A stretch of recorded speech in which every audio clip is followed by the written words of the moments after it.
The signing of superstar free agent Manny Machado by the Padres to a 10-year, $300 million deal immediately brought out the hot takes. Sports Illustrated's Tom Verducci had perhaps the hottest of the takes, declaring that free agency isn't broken after all, because Machado got paid. This is Verducci's opening paragraph. Let's discuss that free agent is broken narrative and that one-third of the teams are tanking, canard. Just one day after Players Association chief Tony Clark wickedly called out teams for not trying to justify the cost of a ticket, a low-revenue team without a winning team in 6 years under its current ownership just spent $300 million on a guy called out as a dirty player and who projects as Ryan Zimmerman with a better glove.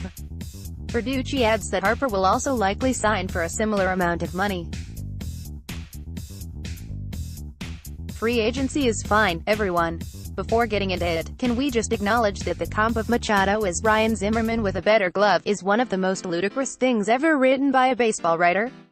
Zimmerman was a terrific player, and still is to an extent, but had problems staying healthy. Additionally, across his 14-year career, he has had just 2 seasons above 5.0 WAR, according to Baseball Reference, 2009, 7.3, and 2010, 6.2.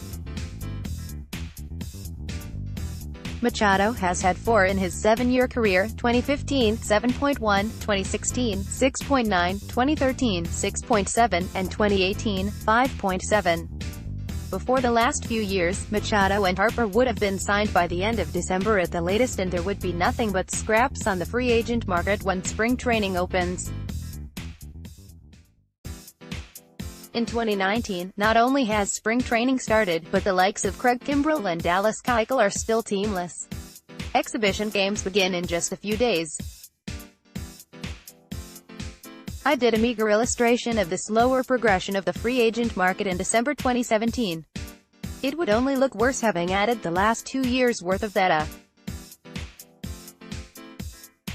Machado and Harper were always going to get paid, even if it meant waiting until late February or March to sign the dotted line. Machado signing a lucrative contract is not proof that free agency isn't broken. According to Maury Brown of Forbes, players last year received their second smallest percentage of revenues dating back to 2006.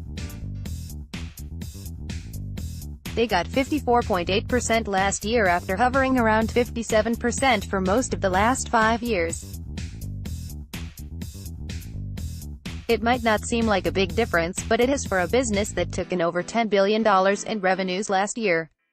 That's because front offices across the sport pretty much all adopted the same way of thinking, thanks to analytics, at roughly the same time. One of the more analytically oriented beliefs is that paying free agents, who tend to be close to 30 years old or older and thus past their prime, is a bad investment. So teams just stopped signing free agents as quickly and as much. The problem is that players are taken advantage of for years prior to becoming eligible for free agency, including making poverty wages in the minors. Free agency was always the carrot at the end of the stick where players were finally paid for their production. Consider that Mike Trout was paid the league minimum salary in 2012, putting up 10.5 WAR, per Baseball Reference. The next year, he put up 9.0 WAR for slightly more than the league minimum. The Angels bumped him up to $1 million in 2014 for 7.6 WAR.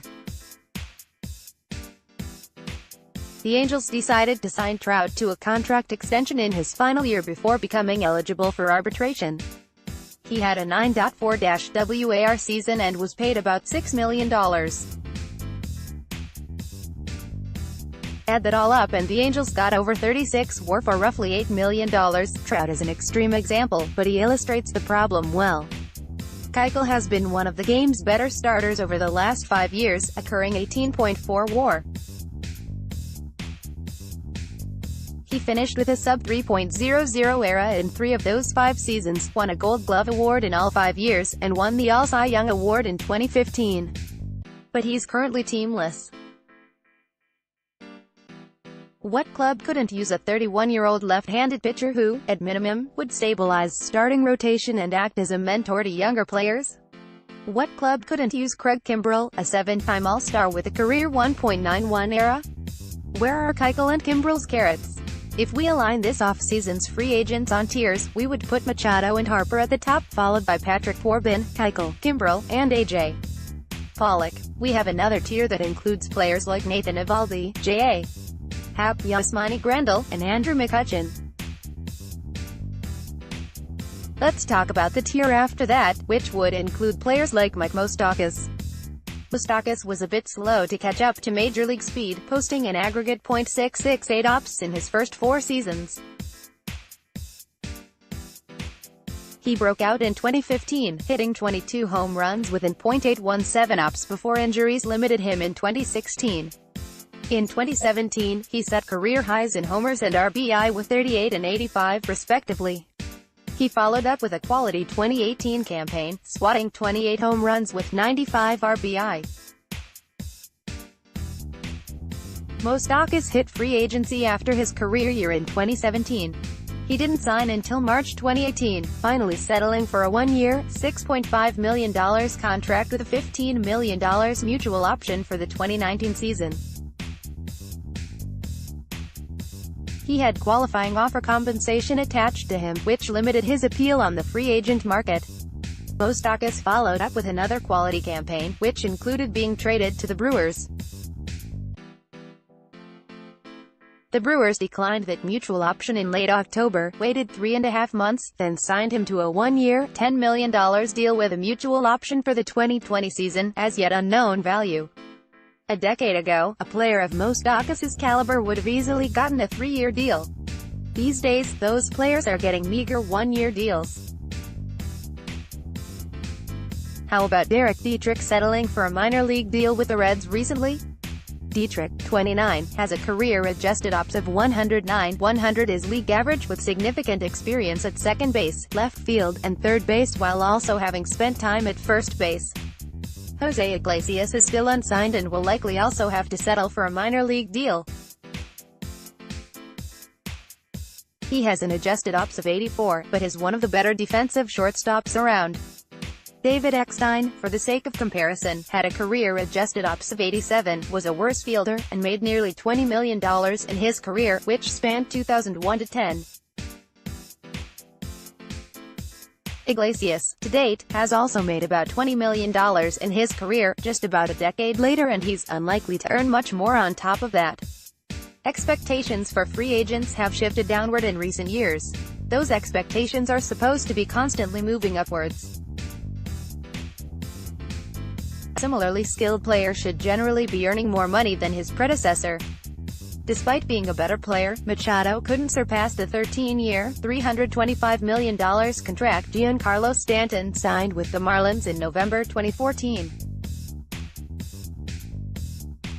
The Keuchels and Kimbrels of the baseball world are waiting months longer to sign than they would have previously for fewer years and fewer overall dollars. The Dietrichs and Iglesiases are settling for minor league deals when they previously would have been able to leverage guaranteed major league contracts.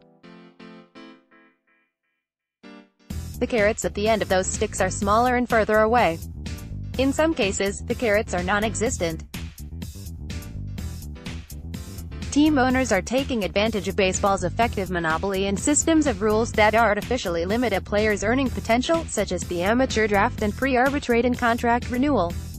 That's why free agency is broken, and it's why we have a labor crisis on our hands. Machado and Harper be damned. Follow @BearBill.